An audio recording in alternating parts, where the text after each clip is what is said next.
Bem-vindos a mais um episódio do A Flor da Pele Podcast. O podcast que traz voz a empreendedores de sucesso e que conta suas histórias.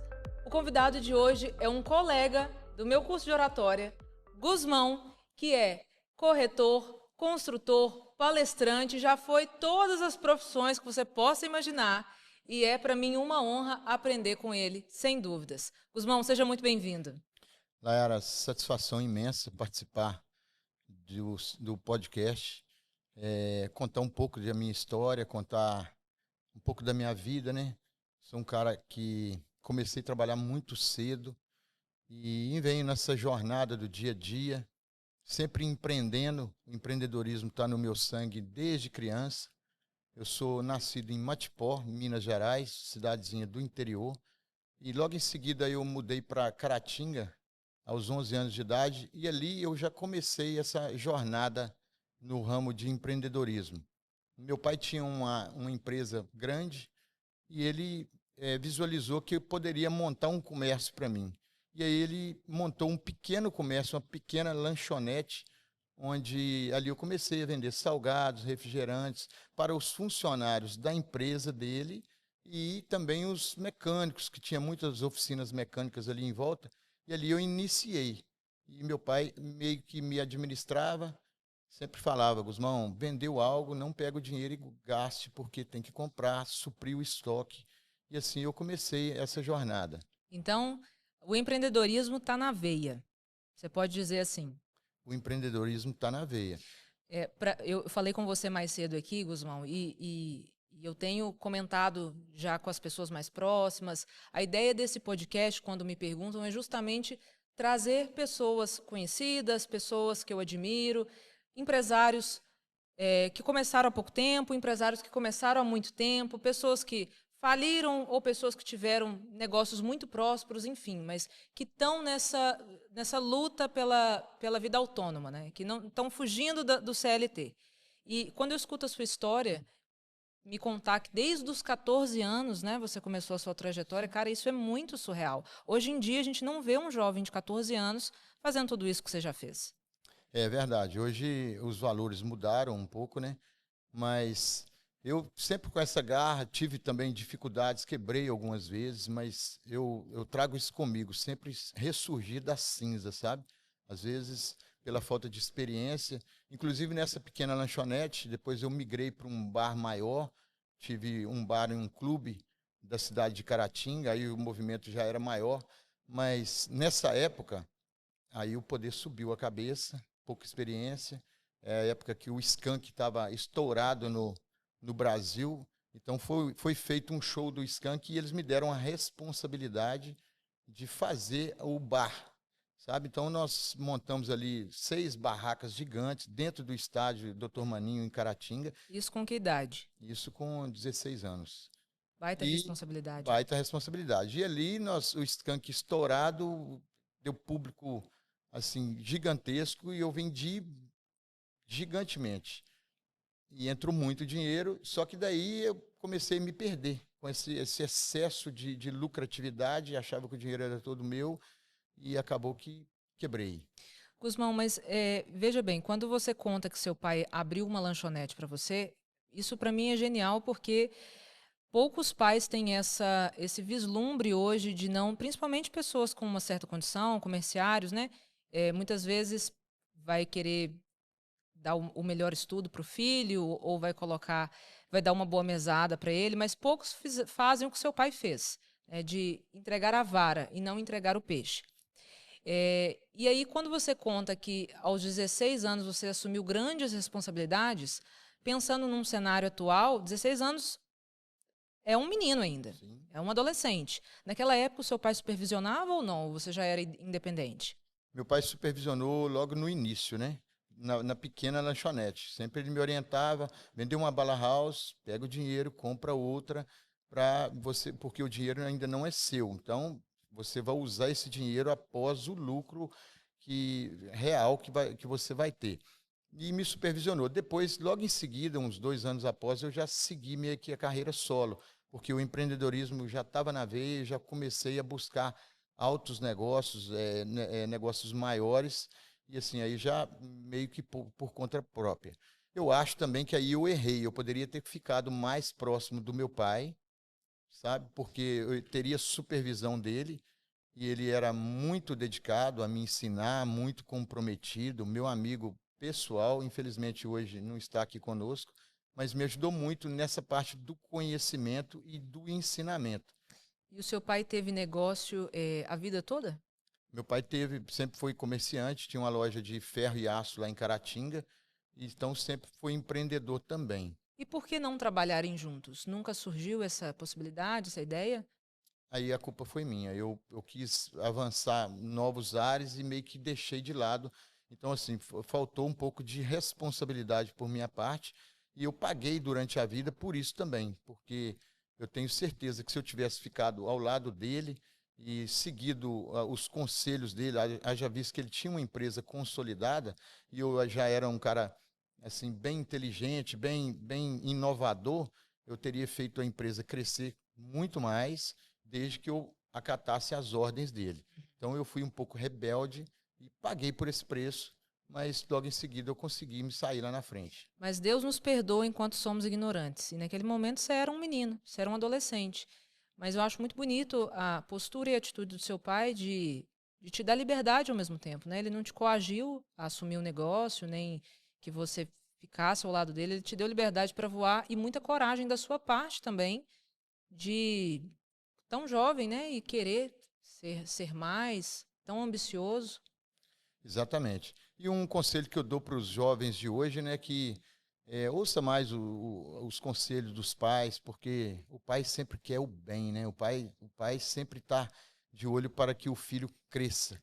Então, essa é a mensagem que eu deixo nessa área, porque todo pai quer o bem do filho. Sem E dúvida. eu acabei pagando um preço por não ter ficado ali junto com ele, mas depois acabou que eu voltei a trabalhar com ele e as coisas fluíram. Tive vários desacertos também na vida, por falta de conhecimento, de experiência, mas me considero um vencedor. Ah, sem dúvidas. Vou dividir com você uma história que tem a ver com esse assunto e faz muito sentido. É, acho que todo adolescente passa pelo momento de rebeldia. Sim, E eu queria fazer direito. Muitas pessoas sabem disso. E aí agora talvez vai começar a fazer mais sentido na sua cabeça do porquê que eu estou aqui, do que eu gosto de falar, eu sou falante. É, a minha veia era o direito, a comunicação. Eu sou uma pessoa de humanas. sim. E meus pais não me deixaram fazer. E naquela época aquilo me causou, foi um embate pesado. Eu demorei a passar no vestibular de medicina, mesmo o particular, justamente por isso, por uma resistência, por não identificação. Durante a faculdade fui me adaptando, aí meus olhos foram se abrindo, fui ficando mais sensível à medicina, achando bonito, até realmente gostar de fato. Mas durante muito tempo eu carreguei dentro de mim aquele sentimento oprimido de que, nossa, eu não fiz o que eu sonhava, ainda vou fazer direito. Até pouco tempo atrás, já formada, já médica. Mas muito rápido, assim que eu formei, eu percebi que se eu tivesse seguido o meu sonho, eu não teria alcançado nem financeiramente, nem em questão de status, de respeito, ou com tanta facilidade certas coisas. Porque eu olho para trás, eu vejo pessoas conhecidas que estudaram comigo, que fizeram direito, e como está um mercado muito socateado, né? Sim. Muitos advogados, eu teria enfrentado muitos desafios que talvez naquele momento que eu me formei como médica eu não precisei passar. Então, sempre existe essa conversa dentro da minha casa de que no final das contas foi a melhor decisão, foi ouvir meus pais. E então é um reforço muito positivo do seu conselho aí para o seu público, né? Para o meu também, de que se eu tivesse feito direito, como eu sonhava, como eu achava que era maravilhoso, eu não conseguiria alcançar os meus maiores sonhos. E a medicina me dá essa possibilidade. Às vezes para alcançar o seu objetivo, você teria que dar muitas voltas, né? Por, às vezes não acatar o que os pais te ofereceram. E a minha história, então, começou dessa situação e saí desse show do Skank com bastante dinheiro, muito dinheiro no bolso.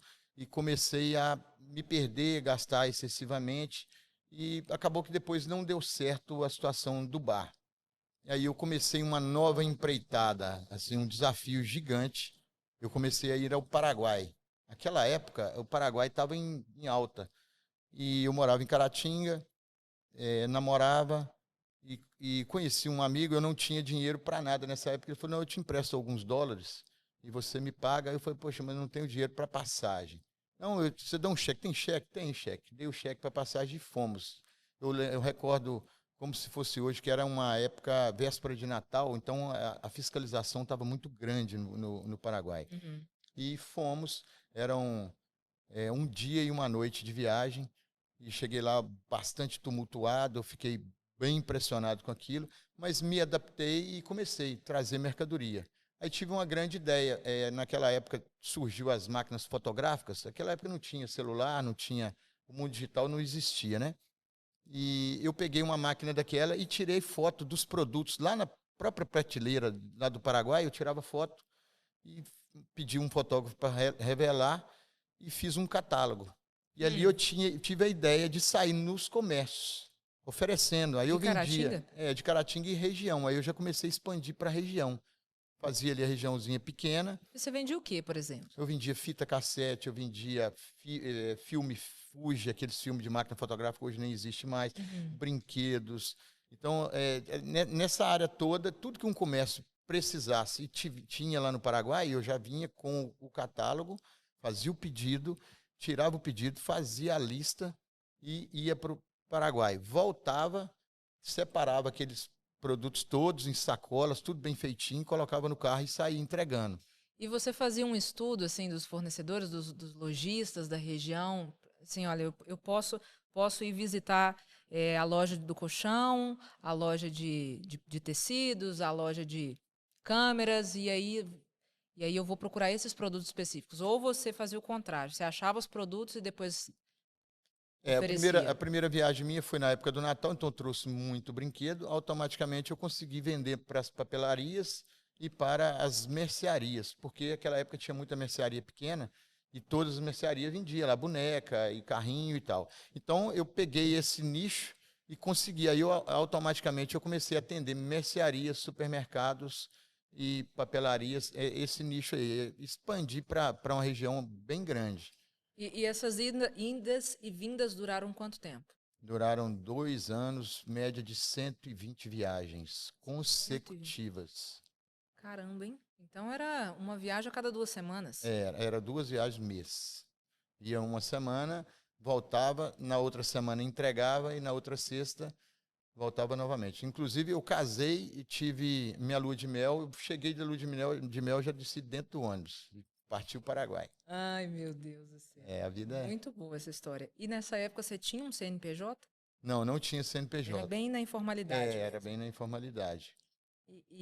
Mas muito estruturado o seu negócio já, né? Precoce, mas muito estruturado. E aí, depois disso, qual que foi a próxima etapa? Depois do Então, é Paraguai. bem estruturado, também fiquei confortável no negócio, aí eu resolvi parar de viajar. Haja visto que era pesado o serviço, o risco, né, de perder mercadoria, risco de ser assaltado. Aí eu me casei e mudei para Vargem Alegre. Lá eu montei uma loja de bicicletas e eletrodomésticos. Pegava os produtos que eu trazia do Paraguai e montamos essa loja. A loja deu certo por um tempo, mas Vargem Alegre é uma cidade pequena, naquela época não tinha cartão de crédito, não tinha maquininha de cartão, então vendia muito no valinho de pão e às vezes tomava muito prejuízo, sabe?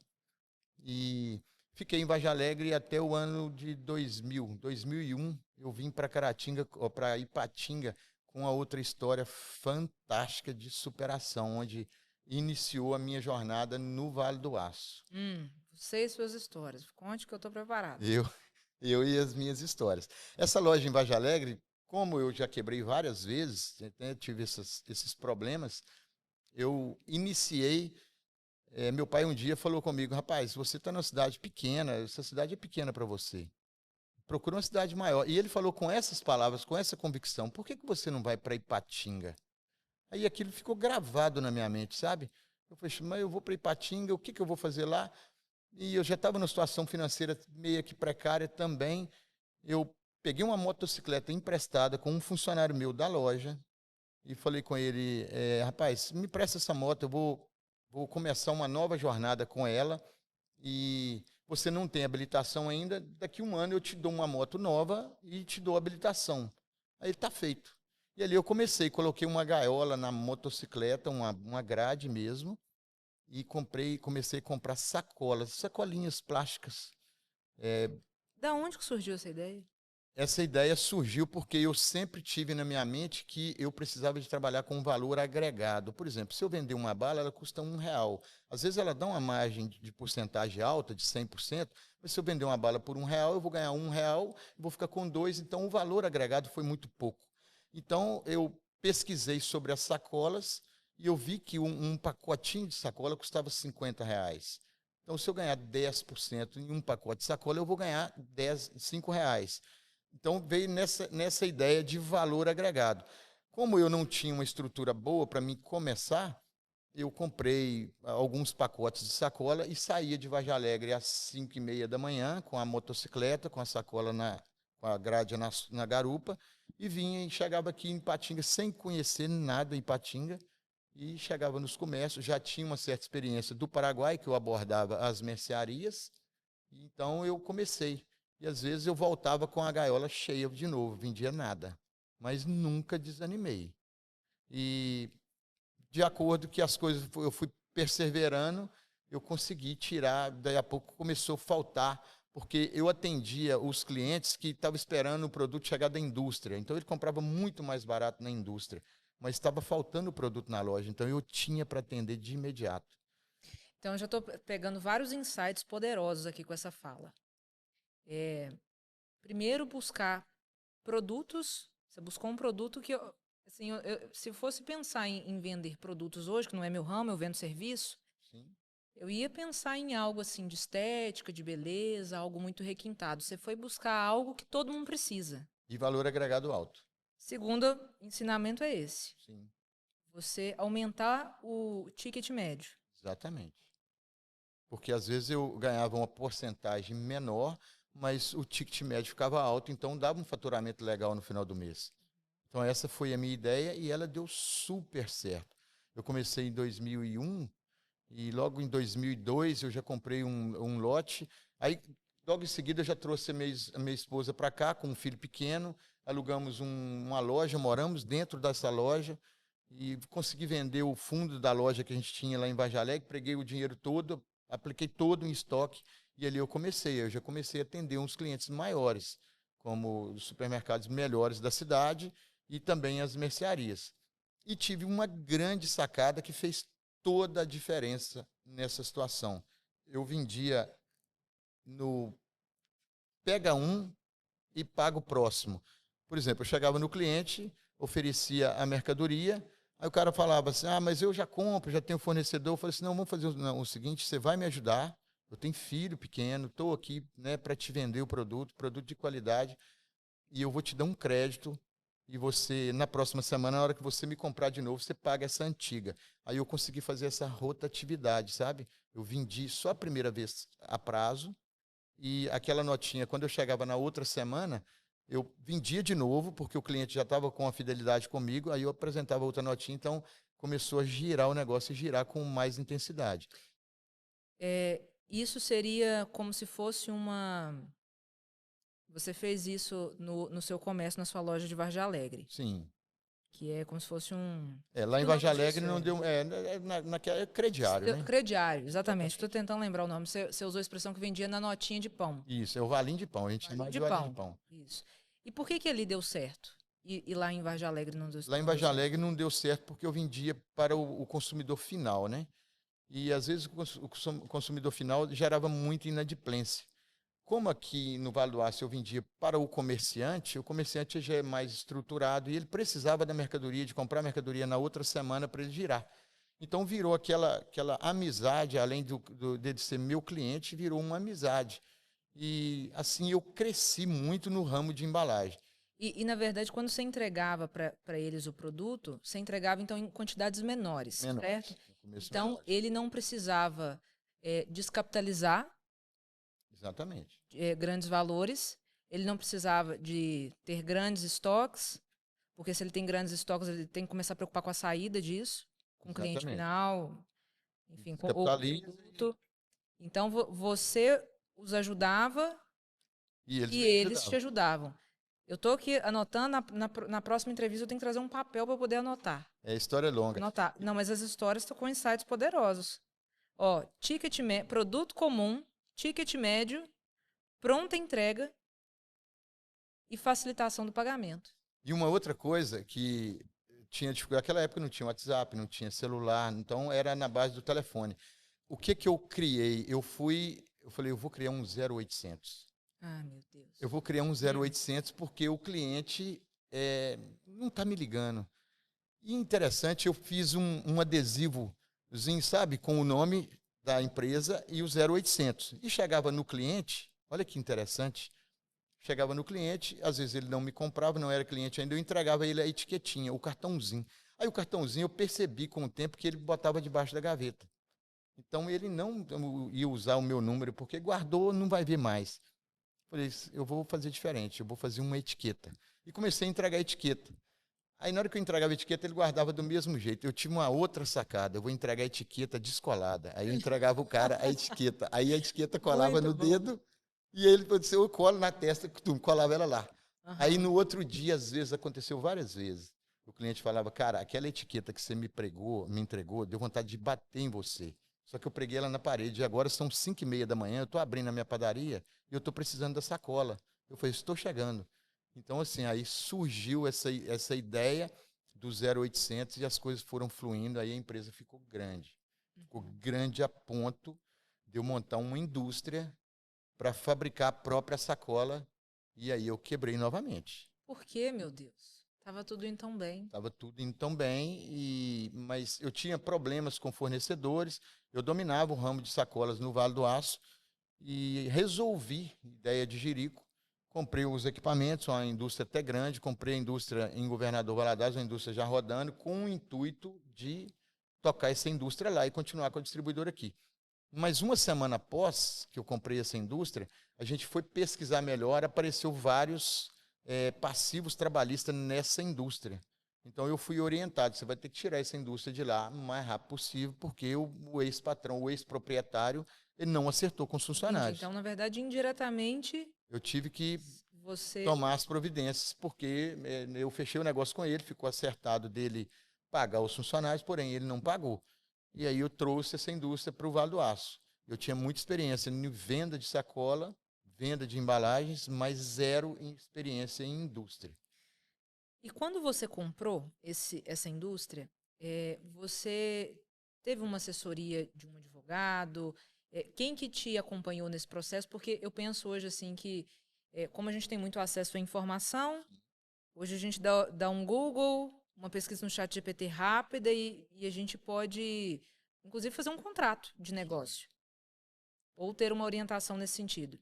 Por que naquele momento você não percebeu ou não, enfim, por que você acha que tomou esse tombo da parte trabalhista? Por que você não foi comunicado? Tive orientação rasa. Rasa. Inclusive, eu deixo para o público também que eu sempre fui muito acelerado, às vezes querendo passar na frente. E me controlo isso, melhorei bastante, sabe? Mas esse é um dos pontos que eu poderia ter calculado melhor, poderia ter buscado orientações mais profundas. Então, como eu entendi que a oportunidade era boa, eu acabei passando na frente. E dei com os burros na água e iniciamos a empresa. E depois disso, eu tive que optar, ou fica com a indústria ou fica com a distribuidora, porque nessa transição toda, a distribuidora ela mingou financeiramente, porque a indústria consumiu muito dinheiro, muito recurso, porque foi um negócio maior, bem maior, e acabou que eu tive que eliminar a distribuidora, que era o que realmente me dava rentabilidade. E aí eu comecei na indústria, tive que aprender a ser mecânico, entregador, comprador e fiz de tudo na indústria. A indústria que você fala seria a própria indústria de sacolas. De sacolas que depois ela se tornou indústria de saco para lixo. Hoje é uma indústria renomada aqui no mercado, chama Potenzo, vende aqueles saquinhos de lixo em rolo tem nos melhores supermercados. Mas a história dessa indústria, ela começou em 2009, automaticamente em 2011 a distribuidora acabou, e ali eu tive que ser o mecânico mesmo das máquinas, muitas máquinas velhas, e passei dificuldade financeira de novo, mas nunca desisti. Inclusive, desistir, eu não sei o que é isso, nunca passou no meu vocabulário, sabe? E comecei em 2012, 13, 14, andando de motocicleta, consegui comprar uma Kombi velha para fazer as entregas e fomos ressurgindo das cinzas. Em 2014, compramos um carro novo. Opa, já as coisas estão fluindo novamente. Já saiu do sufoco. Já saí do sufoco. Meus filhos pequenos, logo em seguida também já coloquei os filhos para trabalhar cedo, com 9 anos já contava estoque, estudavam e começamos ali naquela jornada uma empresa familiar, sabe? E a empresa foi crescendo. Abrimos outras regiões, no Espírito Santo, abrimos no Rio de Janeiro, adquirimos caminhões novos, equipamentos novos. Quando eu iniciei, não tinha, era no chão duro, terra batida, não tinha galpão, era coberto de lona. E depois fomos fazendo os galpões e a empresa ficou estruturadíssima. A Potenza que existe hoje aí no mercado e fornecendo saco de lixo aí para toda a região. Estou aqui recapitulando vários trechos da sua história. São muitas histórias. São muitas histórias. E eu quero absorver tudo e eu quero que quem vá nos assistir depois que possa aprender e extrair, assim como eu estou extraindo, o mais puro suco das suas histórias. Porque eu acho que, eu não sei se você tem dimensão desses pormenores que você está me contando. Eu estou fazendo questão de pontuar aqui, eu nunca fiz isso das outras vezes. Mas vamos recapitular da primeira história. Você falou que quebrou algumas vezes. Sim. Na época do Jota Quest, você era muito jovem. Do Skank. Do Skank. Sim. Você era muito jovem Sem estrutura. Você ganhou muito dinheiro e gastou mais do que podia. Na segunda vez que você quebrou, já em Vargem Alegre, você vendia ali no papelzinho de pão, no valinho de pão, ou seja, você não tinha previsibilidade, você não recebia Sim. pelo que você oferecia. Talvez esse foi um grande ponto para quebrar.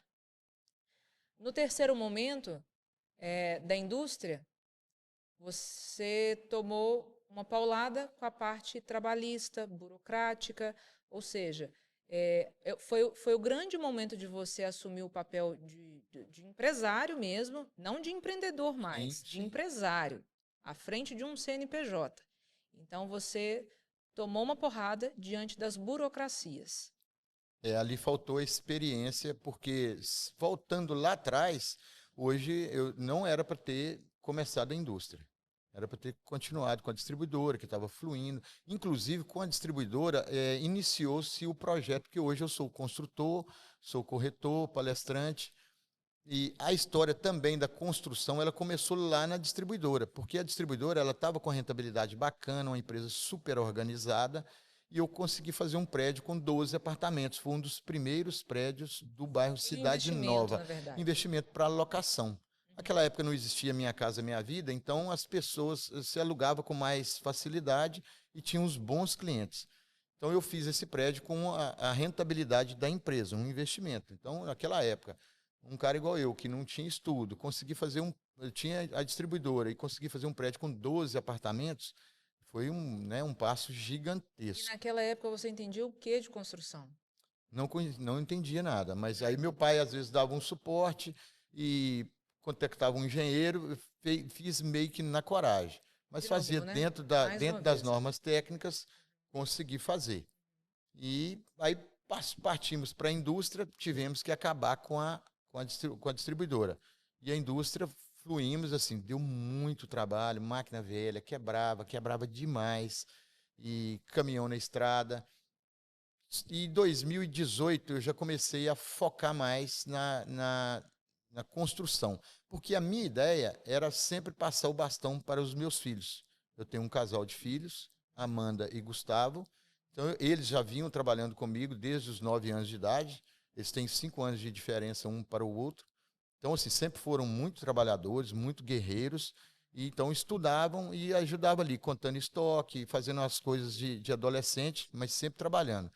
E com 16 anos eu já introduzi o Gustavo na indústria, que já chamava Potenso.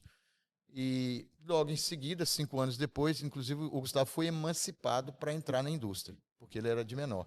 Emancipei a Amanda também e ela entrou na indústria na parte administrativa. Eu era o administrador geral e eles trabalhavam ali. Aí, nessa época, a empresa já estava com 30 colaboradores direto no salão da fábrica. E fomos ali no dia a dia, a empresa crescendo, até que 2018 eu resolvi meio que afastar. Eu quero seguir a carreira de construtor. E comecei, aí eu fiz uma casa no Cidade Nova, uma casa muito boa, assim, aí já comecei a olhar para casa de alto padrão, sabe? E fiz uma casa boa no Cidade Nova, vendi essa casa, depois eu fiz uma casa para mim morar, a melhor casa do Cidade Nova, uma casa que tem campo de futebol, tem academia, tem piscina, tem sauna, tem uma área gourmet muito boa. Então eu fiz uma estrutura muito boa, um projeto muito arrojado, sabe? E ali foi o pontapé, 2018 para 2019, agora realmente eu decidi, eu vou trabalhar na área de construção civil e especializar em casa alto padrão. A empresa ficou para os meninos, hoje eles administram a empresa, e eu migrei totalmente para o ramo de construção civil. Abri um CNPJ, chama Gama e Guzmão Empreendimentos Imobiliários, e fiz outras casas, fiz no Jardim Panorama, fiz mais no Cidade Nova, e hoje nós estamos fazendo 2 casas altíssimo padrão no bairro Bela Vista, que é um bairro mais nobre, e com projeto de iniciar em breve no bairro Cariru, casa com elevador, assim, alto padrão de verdade. Já tenho várias perguntas aqui, mas vamos voltar aqui na parte, primeiro, do estudo, porque você mencionou que os seus meninos entraram para a empresa, né? E eu listei aqui tudo que eu estou aprendendo sobre a parte da falência das empresas do passado. Você acredita que o fato de não ter estudo provocou, ainda que parcialmente, algo nesse sentido? Ou você acha que para empreender, para ser empresário, um empresário bem-sucedido, você não precisa ter um curso superior? O que você pensa sobre isso? Eu não só acredito que prejudicou, eu tenho certeza que prejudicou. Certeza absoluta. Tanto que hoje eu estou com 50 anos e eu voltei a estudar para me capacitar melhor. Hoje eu estou com uma vida financeira, graças a Deus, confortável, mas voltei a buscar novos desafios porque eu sinto a falta que faz, a necessidade. E eu tenho convicção do que eu estou te falando. Se eu tivesse estudado, me preparado melhor, com a garra que eu tenho, que eu sempre tive, com essa vontade de empreender, eu estaria muito mais alto, muito, sem discussão. Eu vejo toda a sua história, Guzmão, você com multiprofissões, multitalentos. Você tem uma bagagem de habilidades. É um cara que foi mecânico, e que foi entregador, e que foi vendedor, e que virou construtor, palestrante. Poxa vida, quantas habilidades você explora aí? Habilidade da fala, da persuasão, habilidades manuais, multi-habilidades, né? Comentei com você antes da gente começar o podcast que o médico ele é muito tecnicista, ele é formado para ficar bitolado, né, naquela profissão. A gente sai muito cru, a gente sai sem mal sabendo como conduzir o cliente. A gente aprende, teoricamente, a falar com o paciente, mas não com o cliente. Então, esse daqui, para mim, é um grande desafio, porque é o desafio de explorar marketing, as mídias, as câmeras, a oratória, de aprender a como ser empresária também. E aí eu vejo você aí com tantas habilidades, né? É muito rico isso. É muito rico. E às vezes a pessoa que tem um PhD dentro de uma área não tem essa riqueza de conhecimento que você tem. Mas são conhecimentos muito também diferentes, né? Eles precisam agora se conectar dentro de um mesmo propósito. E você está muito entusiasmado nessa questão agora de palestrar, da questão da... Como é que é essa parte da corretagem e ao mesmo tempo que você constrói? Não entendi muito bem. Então, voltando um pouquinho atrás, porque tem histórias e histórias, né? Eu parei de estudar muito cedo devido aos compromissos do dia a dia, como eu já citei, e tive essa dificuldade. Mas agora eu voltei a estudar e sempre eu fui muito focado. Pela minha história, você vê, poxa, o cara foi sempre muito focado. E hoje eu estou palestrando a respeito do foco, sabe? E interessante que eu venho aperfeiçoando nessa área do foco, o foco tem o lado obscuro. Essas épocas, por exemplo, que eu montei indústria, que eu quebrei, é o foco, o lado obscuro do foco. Por quê? Tão focado, mas tão focado, você quer tanto vencer que você deixa de ouvir as pessoas capacitadas, você deixa de buscar uma assessoria jurídica. Então, o público vai ter oportunidade de assistir minha palestra sobre o foco, o poder do foco, e lá eu vou dizer que existe o lado obscuro do foco, que a gente tem que prestar atenção nisso. E eu venho aprendendo, porque a vida é um aprendizado que focar demais no local errado vai dar muito errado. Então, tem que focar, ser focado sempre, mas com o objetivo certo. A mira tem que estar afiada, porque senão é só prejuízo. O seu primeiro investimento do predinho de 12 apartamentos, que eram para aluguéis. Sim.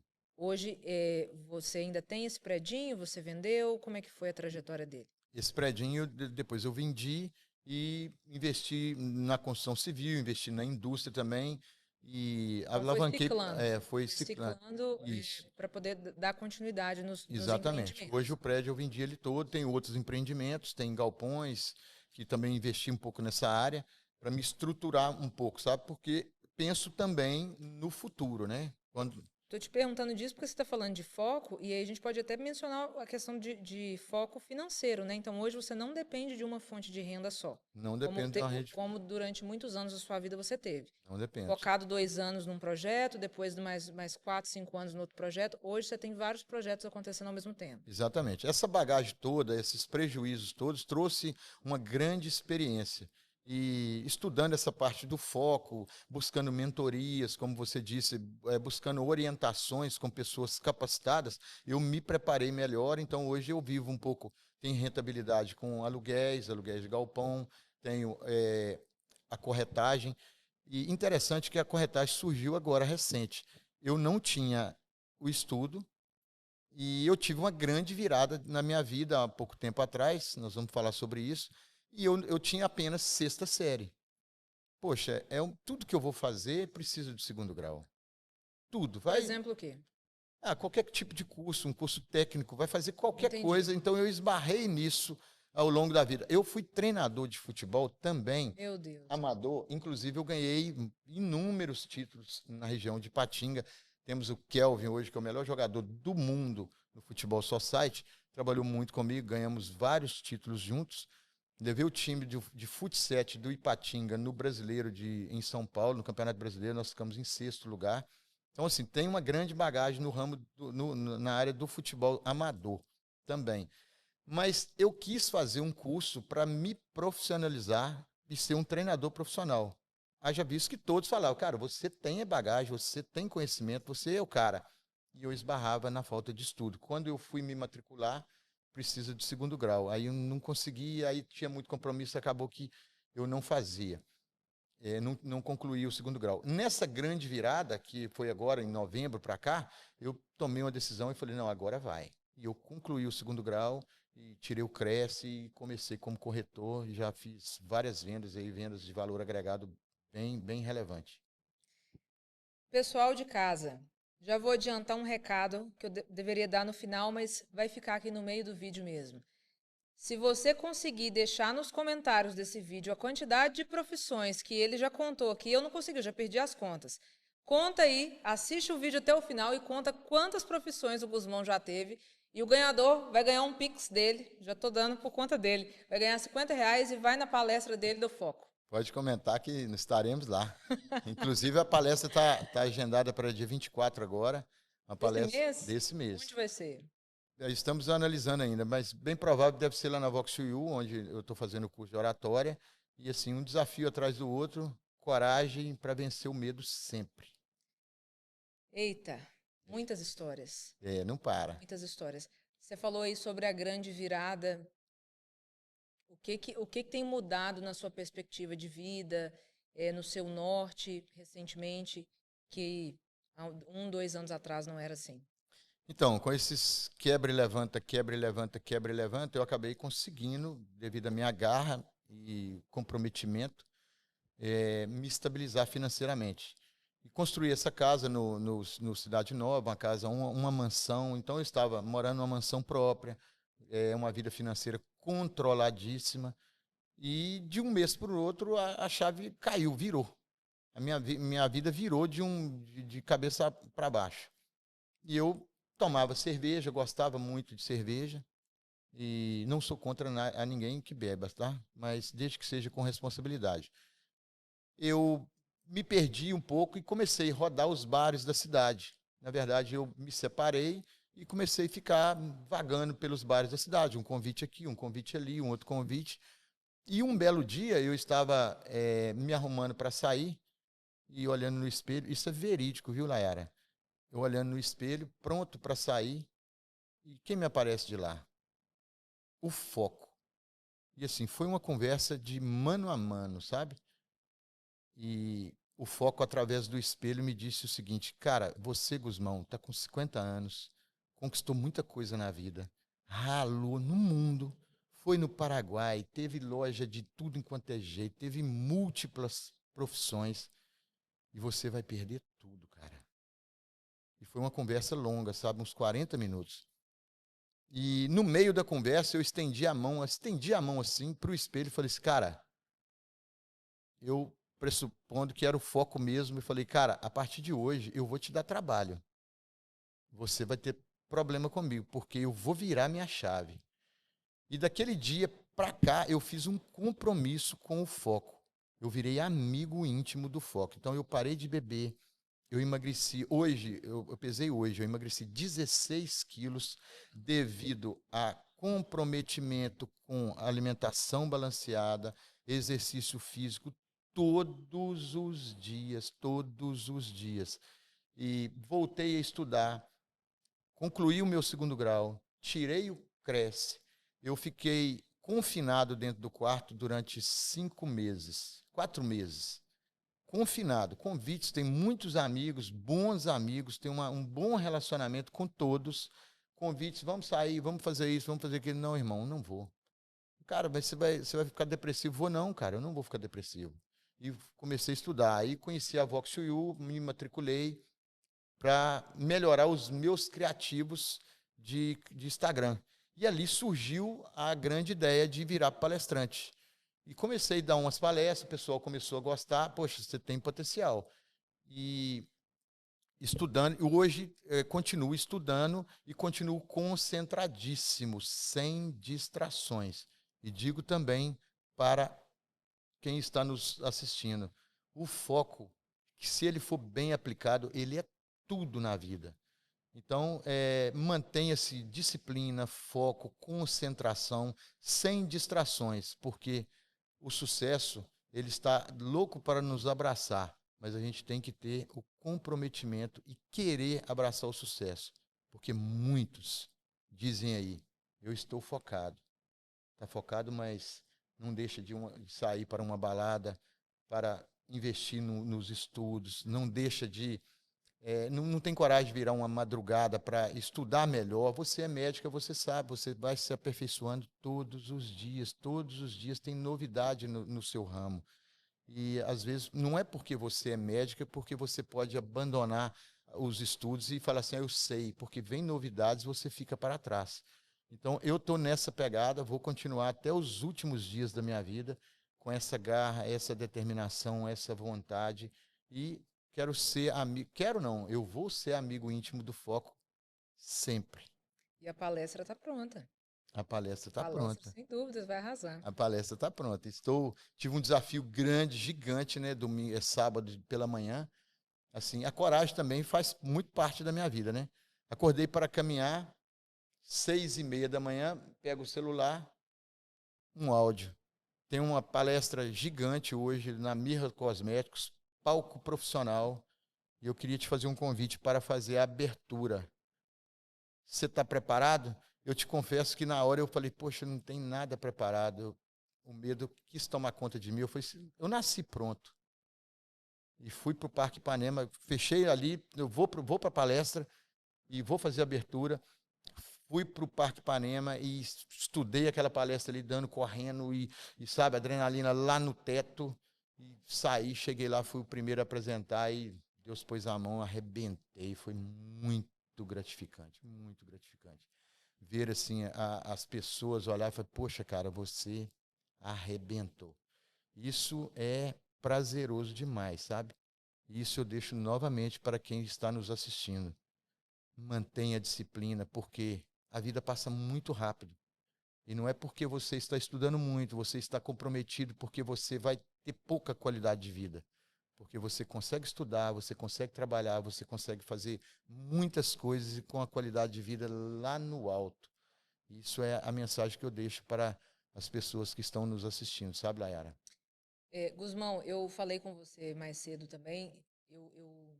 Na última aula que nós nos encontramos, fiz questão de estender esse convite, de te trazer aqui hoje, porque Guzmão é um cara que é muito divertido para ter como colega dentro de sala de aula. Obrigado. E todas as pessoas lá, posso falar pela turma, eu tenho certeza, se afeiçoaram por ele porque ele tem esse carisma, ele realmente é sempre o primeiro a subir ao palco nas dinâmicas, e muitas vezes nos falta coragem, um pouquinho de preguiça, às vezes falta criatividade, ideia, a gente fica esperando o colega para né, criar alguma ideia. E, por último, enquanto ele não, ele quer sempre ser o primeiro e ele sempre fala, eu não vou perder uma oportunidade, eu não vou perder um palco.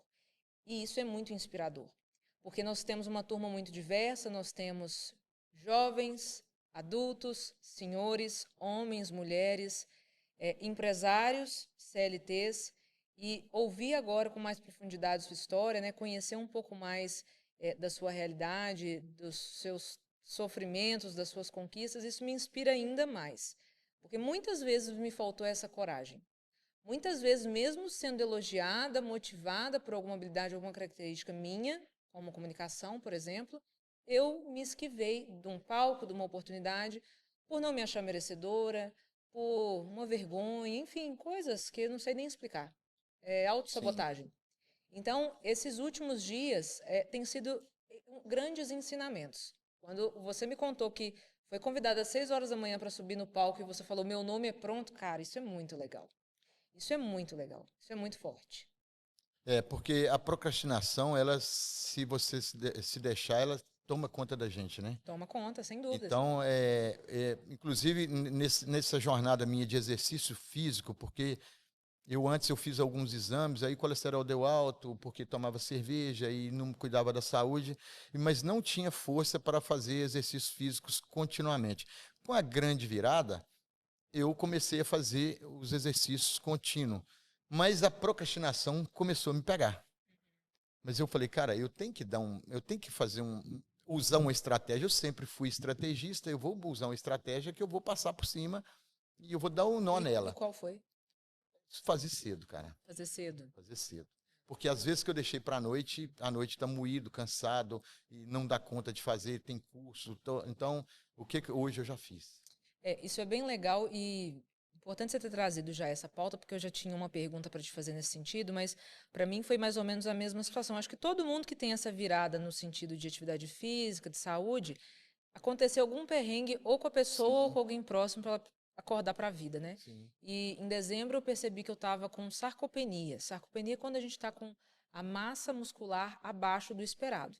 Para uma mulher jovem como eu, era inacreditável, com baixo peso, aliás, com peso normal, e eu estava numa fase, Guzmão, que eu não conseguia subir o terceiro andar do meu prédio. Eu moro no terceiro andar, dentro do meu apartamento tem mais uma escada, e eu não aguentava subir as escadas. Eu evitava de ir ao supermercado porque eu não aguentava subir com as sacolas. Então eu falei, vai ser uma virada esse ano e vou cuidar da minha saúde. E aí, o que eu queria trazer para você é o seguinte, eu escuto podcasts, vídeos, palestras, já escutei presencialmente muitas pessoas milionárias Sim. comentando que a gente precisa primeiro se dedicar à conquista financeira.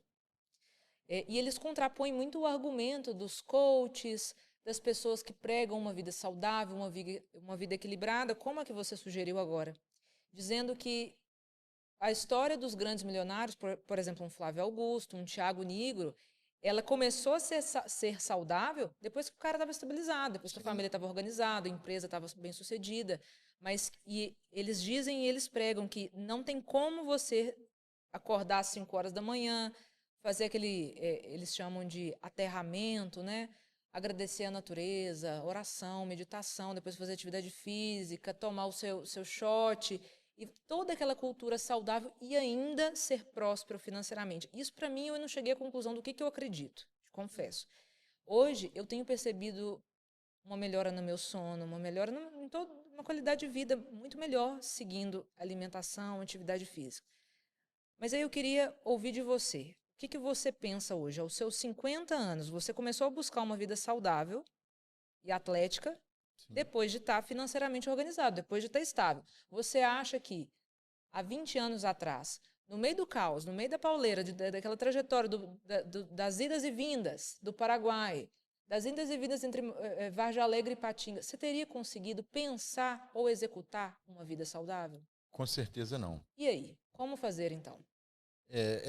Pela minha situação, que não tinha estudo, eu tinha que trabalhar de verdade, eu não tinha, porque viajava para o Paraguai e ficava muito em ônibus. Mas se fosse hoje, eu arrumava um jeito, sabe? Dava um jeito para conseguir sair bem e cuidar sempre da saúde. Uma coisa é que muitos dizem que quando você está novo, a saúde suporta, né? Você vai ficando mais velho, hoje eu estou com 50, então, além de tudo, eu tenho a obrigação, porque eu tenho que reservar, eu entendo hoje que a saúde é uma caderneta de poupança, eu tenho que reservar para me deixar, para me usar lá com 70. Então, hoje eu não abro mão de maneira alguma. E te confesso que com essa correria minha de voltar a estudar, fazer Vox U, estou fazendo inglês, que é duro, difícil, estou montando uma imobiliária. Então, muitos compromissos diários. A procrastinação, ela me pega toda hora. Mas é um desafio. Quando ela me pega para valer, eu falo, não, eu já fiz, cara. Então, já passou, já fiz os meus exercícios de hoje. E manter sempre o comprometimento e o foco para mim não voltar atrás jamais. Voltar a ser sedentário, nunca mais. Isso eu falo com convicção, nunca mais. E aí eu te escuto os seus comentários, a sua história de vida, e eu vejo que hoje eu estou no caminho certo, aos 31 anos. Sim. Que é assim mesmo, eu tenho que conciliar, balancear o trabalho, a saúde, mas hoje você tem esse discernimento. E você tem uma história de vida para poder perceber que se você continuasse naquele ritmo, talvez aos 60 você não estaria aqui nessa terra. E Tô aí, sofrendo, né? quem não tá, quem não tem o discernimento, ou melhor, quem ainda não alcançou a prosperidade financeira, quem não tem o luxo e a liberdade de estar aqui como nós, em plena tarde de sexta-feira, gravando um podcast, que tem que estar lá trabalhando, é nessas coisas que eu penso, sabe? Sim. Porque nós somos muito agraciados. Sim. Agora, pro brasileiro padrão, como que eu vou falar com ele? Meu paciente, como que eu vou falar com ele? Olha, você tem que dormir cedo, você tem que acordar cedo, você tem que fazer atividade física, comer saudável, conciliar tudo. Difícil sustentar esse discurso, entende? As pessoas, no geral, só vão aprender pela dor. Você acredita que a alimentação, por exemplo, eu sempre comia muito carboidrato e 600 gramas de comida. Estava com 94 quilos, hoje estou com 76. Mas o exercício físico fez toda a diferença. Mas o que faz a diferença mesmo é a alimentação saudável. E eu consegui controlar a alimentação saudável sem a ajuda de médico. Sabe, o que eu botei na minha cabeça? Poxa, eu estou almoçando em restaurante, então eu vou comer, eu vou almoçar e jantar 300 gramas no máximo de comida. E comecei a estudar no Google mesmo. Pouco carboidrato, um bifinho. Então, hoje eu faço a minha alimentação. O primeiro mês, ela foi sofrida, porque eu migrei de 600 gramas para 300 gramas de comida. Passei dificuldade. Hoje eu consigo me alimentar com 300 gramas automaticamente e isso fez total diferença. Automaticamente, quando eu controlei a alimentação, o meu corpo já começou a pedir mais. Peraí, cara, você está ficando bem. Eu estava com 1,12 m de circunferência. Eu comprei uma fitinha e medindo, aí eu vi que caiu. Poxa, cara, tá fazendo a diferença. Aí a sua autoestima levanta, fica alta e você fala, poxa, eu tô conseguindo, eu vou conseguir. Aí daí a pouco você fala, eu consegui. E aí você não quer parar mais. Porque voltei ao médico, nos exames que tinha dado alterados de colesterol e etc., eu estava ficando pré-diabético, zerou todos os exames. Então, isso é a motivação. Eu aconselho ao público, comece pela alimentação.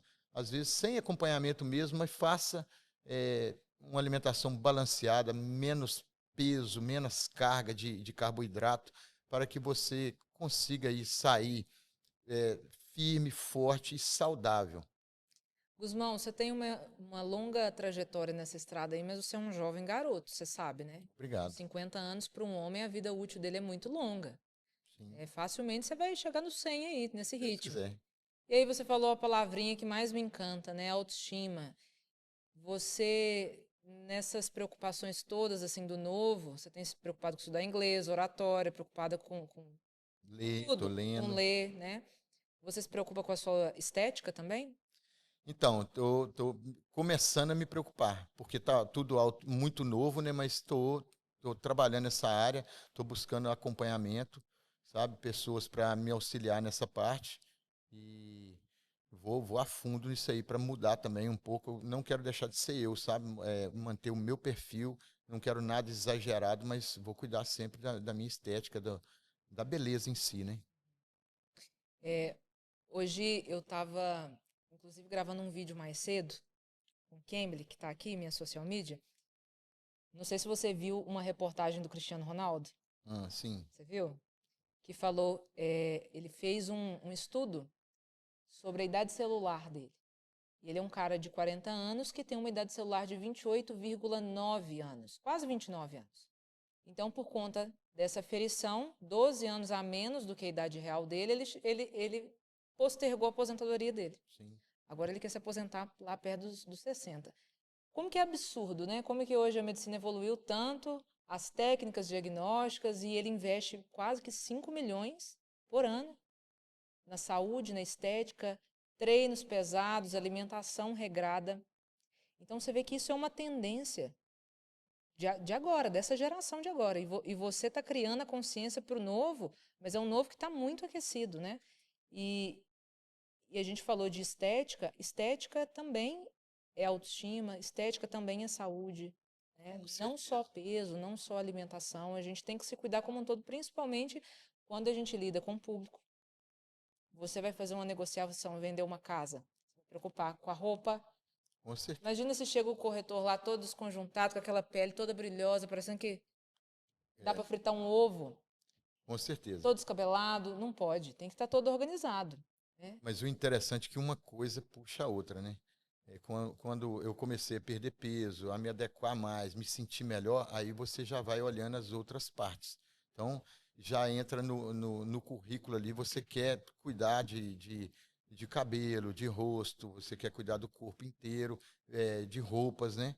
Antes eu trabalhava na obra, andava meio que de qualquer jeito, também era obra e tal. Hoje não, hoje eu me preocupo mais. E assim, estou buscando acompanhamento também para me fazer da forma correta, né, Laera? Porque não adianta ir fazendo só por vontade própria e às vezes fazer errado, prejudicar a saúde, fazer algum procedimento que possa prejudicar, né, deixar sequelas. Então, assim, estou muito antenado nessa parte. A falta de orientação que eu tive lá no passado, quando eu quebrei algumas vezes, eu não vou passar por isso mais.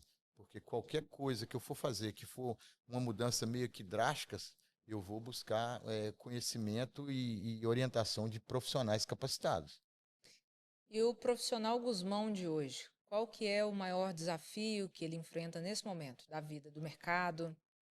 Então, como eu estava na vida confortável, né, em novembro passado, eu estava pensando seriamente em parar de trabalhar, sabe? Estava controlado. Essa grande virada me motivou e eu estou me sentindo um garoto de 20 anos, cara. Por incrível que pareça, sabe? Motivado, estou iniciando um projeto de imobiliária especializada em casa de alto padrão. Sou construtor, estou construindo casas de alto padrão também.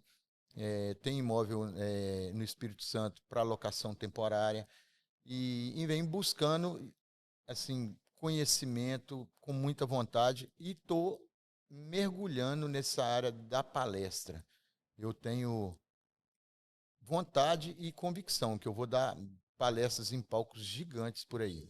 Sabe, as pessoas, você que está me assistindo, pode preparar, que você vai me ver em alto estilo. E ele é explosivo, viu? Ele já chega no palco fazendo como? Faz aí, do jeito que você sobe no palco. Como é que é a narração? Eu costumo brincar uns rodeios, né? Pra quem não me conhece, meu nome é Gusmão. Nasci no interior com pouca condição. Narro rodeio por pura diversão. Estou nesse bate-papo pra melhorar a tua motivação. Muito bom. Essa história do rodeio aí, ela começou como brincadeira, eu trago ela como brincadeira também. Uhum. Mas às vezes rola numa festinha, bate um papo, uma resenha, e assim, é agradável. Às vezes tem um som de viola, e já fizemos várias vezes, sabe? Só falta você me falar que você é músico também. Não, música não. Ah, aí eu Música achar não. demais, né? Mas eu sou narrador de rodeio aí, amador, mas Amador. narro, puxo uns versinhos, às vezes Daqui a tem. pouco você cria uns rodeios na região aqui. Quem E sabe, né? pronto, aí você vai narrar seu próprio rodeio. O dia que eu tô com essa disposição toda, com certeza. Ah, Gusmão, quero te fazer uma última pergunta para a gente encerrar o quadro de hoje. O que o Gusmão de 50 anos, palestrante de grandes palcos, daria de conselho para o menino lá do comércio de 14 anos? Então, o primeiro passo é respeitar os pais, né? Respeitar as orientações dos pais, porque os valores hoje mudaram muito. Então, às vezes perde a referência dos pais e sofre, como eu sofri muito. Eu me considero um vencedor, primeiro porque Deus me ajudou muito, né? Deus é poderoso, e eu sou muito guerreiro. Que se eu tivesse somente 50% da garra que eu tenho, eu era um fracassado. Você viu nas minhas histórias que ressurgi das cinzas inúmeras vezes. Então, esse é o principal. Respeite os pais, estude, não abandone os estudos, não faça como eu fiz. Foque nos estudos e pense no futuro. Deixe sempre uma reserva financeira, porque eu vejo muito por aí, sabe, Layara? A pessoa ganha bem, tem uma boa rentabilidade, mas não tem condição de comprar nada, sabe? Anda num carro financiado, sucateado e ganha, tem valores expressivos no salário, mas é falta de organização financeira. Então, essa organização financeira também é fundamental para que você tenha uma boa saúde, uma boa convivência, porque dívidas, ela acaba com tudo, acaba com casamento, com saúde. Então, esses são os três pilares aí: respeitar os pais, estudar muito e ter uma boa organização financeira. Essa é a minha mensagem. Muito bom, garoto. Muito bom. Para finalizar, qual que é o seu mais novo sonho? Meu mais novo sonho é empreender continuamente, se tornar Vai parar, não. gigante. Nunca, só depois que morrer. Esse é o sonho e assim, já está em prática. Não, a palavra parar eu não conheço. Desistir não é comigo. Então, vou a fundo. E, inglês, Vox to You, lendo, e palestras, podcast e vamos para cima. Porque o céu é o limite. Isso aí, aproveita que você está olhando para a câmera, divulga o seu negócio, fala o seu Instagram para o pessoal. Meu Instagram é gusmão.imóvel. Eu sou construtor, corretor e palestrante. Será uma honra ter você como meu seguidor e mande algumas mensagens lá no direct. Pode me chamar, estou à disposição para que possa ajudar as pessoas. Meu grande projeto também é servir as pessoas para ser servido, sabe? Uma coisa que eu venho aprendendo.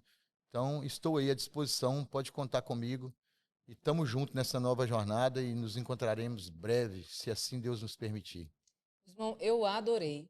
Foi muito bom. Muito E obrigado. foi tranquilo, foi leve, né? Foi Muito gostoso. obrigado. Tá vendo? Gostei muito. É uma história inspiradora.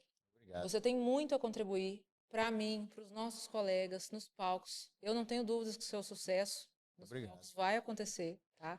Continue com essa garra, com essa resiliência. Aprendi muito, anotei vários pontos aqui para poder levar para o meu negócio. Isso mesmo. E queria te agradecer por ter aceitado o convite de gravar comigo hoje. Eu que te agradeço pelo convite, também me pegou de surpresa, mas como eu nasci pronto, eu falei, tô dentro. E assim fizemos e graças a Deus foi muito bom. Muito joia. Obrigada, tá? Obrigado aí. Pessoal, e é isso, finalizamos mais um episódio muito feliz de hoje poder ter a honra de trazer um colega tão experiente, tão simples na sua origem, mas tão rico de conhecimento e que me ensinou hoje que a gente não pode parar. E é isso, espero que você também não pare, vão para cima, porque a gente sonha grande. Beijo e até mais.